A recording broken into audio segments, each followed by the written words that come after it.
Okay, welcome back to members of 121 Community Church in Grapevine, Texas, in our ongoing study in the book From Paul to Valentinus by Peter Lampe.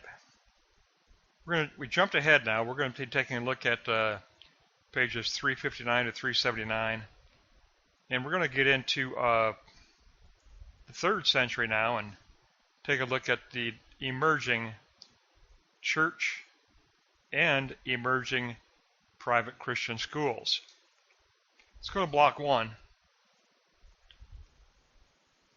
The emerging formal church in the 3rd century, fractionation. Paul's letter to the Romans addresses a scattered Christian community of house churches. There were 5 different Christian communities, and Paul taught out of a rented residence when he was there. Now the titular churches, titled by a host name. They were independent within the city with a clergy and a baptistry.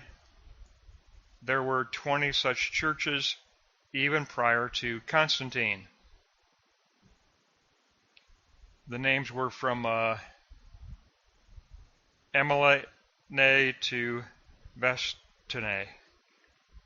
The tituli churches evolved in the 3rd century, and 46 bishops were distributed among those 20 churches. Now, conclusion. 20 pre-Constantine churches existed in the 3rd century as home communities. They had a spread out distribution within Rome, and it reflected what the synagogues did. So synagogues were scattered over a wide distribution, and so are Christian churches in the 3rd century.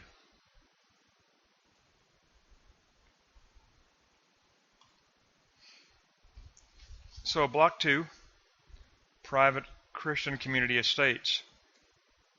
Private property.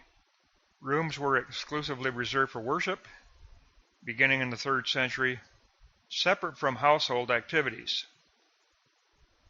One example was a 3-story complex, and the first floor was the home. The 2nd and the 3rd floor were for worship. Designated spaces for worship had frescoes painted on the walls, usually of the apostles. Now, corporate community property emerged in the 3rd century, and a section of the catacombs sometimes was cleared out and expanded for church worship. So corporate community property. 199 to 217 AD, the Callistos catacomb was designated community property. In the 3rd century, private property played a prominent role in community life by means of an edict by Constantine of 222 to 235 AD. So we start seeing the emergence of actual private Christian communities in the 3rd century. But along with these churches evolved Christian education. So let's go to block 3, from the house church to private Christian schools. Oikos Ecclesia, the house church, or Laos Ecclesia, church people.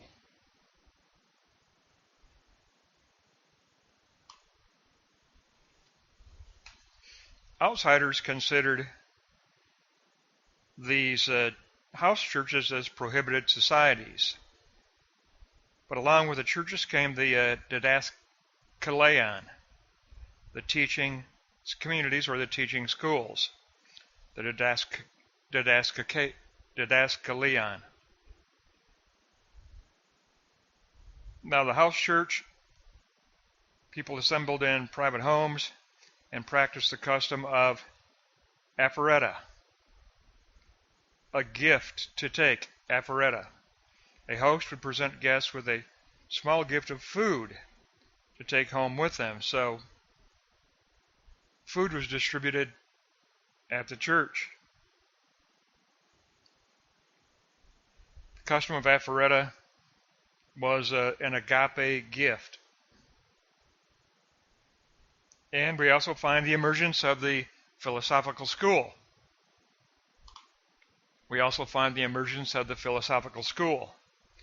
Justin, who taught students in his home, had a Christian philosophical school. And the assembly did include worship, and it had a worship leader. And they practice Mathetai Christou, teachings of Christ. Now these philosophical schools, they were more important to the Valentinians.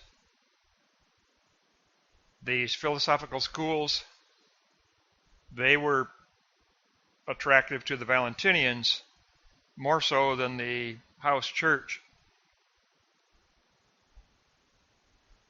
So for the first time in the manuscript,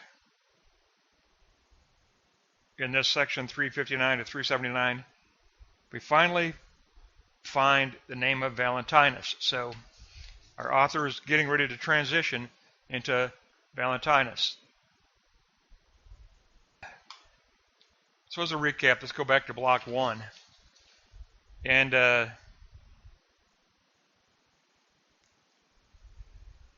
basically, let's look at note 2. Titular churches that were titled according to the host name, they were independent city churches. They had a clergy, they even had a baptistry, and there were 20 such churches prior to Constantine, even before Constantine. And they evolved in the 3rd century. And many had more than one bishop, because 46 bishops were listed for these 20 house churches.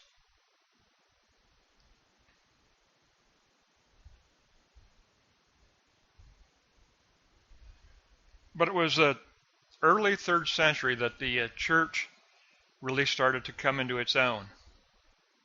Now, block 2, in note 2, we kind of get a look at how they became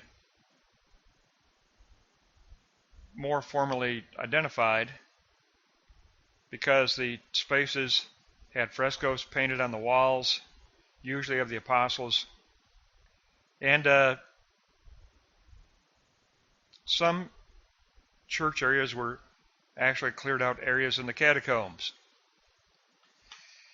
But corporate communal property became a reality in the early 3rd century because of an edict by Constantine around 235 AD. And then in block 3, distribution of food became a gift aspect of the house church. A apophyreia, a custom of gift giving, apophyreia, became a part of the early church. As you were leaving, you were given a small gift of food to take home. Apophyreia. A custom of gift giving was part of the church.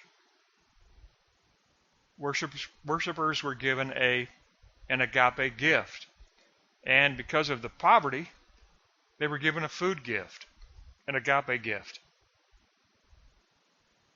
Now, also we learned in this lesson that the schools, Christian philosophical schools emerged in the 3rd century as well.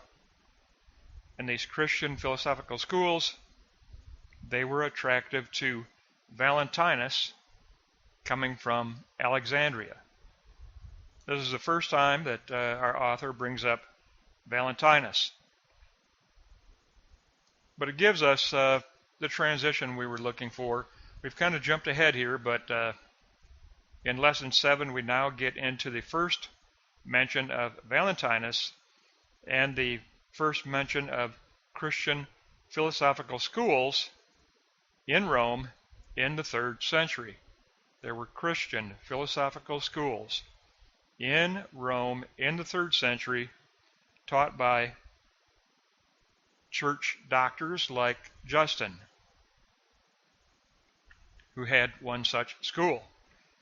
And these schools were attractive to teachers coming from the East, like Alexandria, where later we will hear from our author about Valentinus.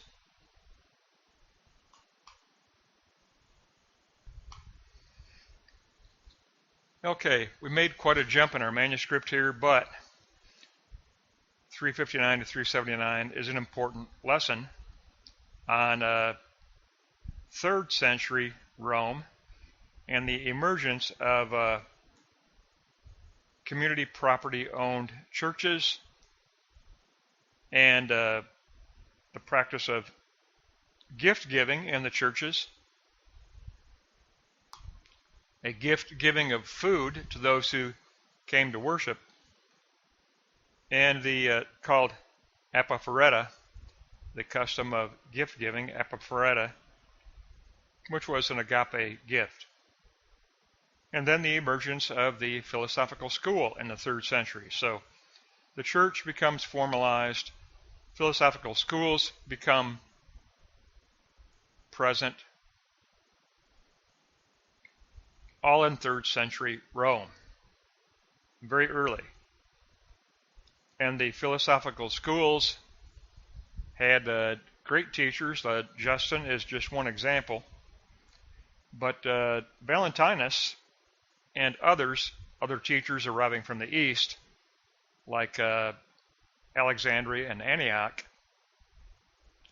became attracted to these schools, and I'm sure that we'll learn more of this in our next lesson, but that's going to take us through 359 to 379, and it gives us our first glimpse of the 3rd century. We've been speaking of the 2nd century, now we've jumped to the 3rd century and found formal church organization, evolving philosophical Christian school community sites, and great doctors of the faith like Justin forming these schools of teaching. They called them philosophical schools, basically teaching Christian theology.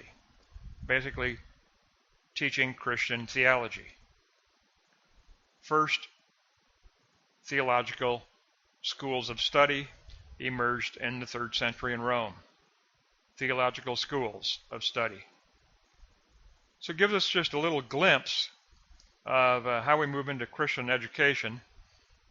That's going to wrap up 359 to 379. And next time we're going to look at 385 to 405. 385 to 405 next.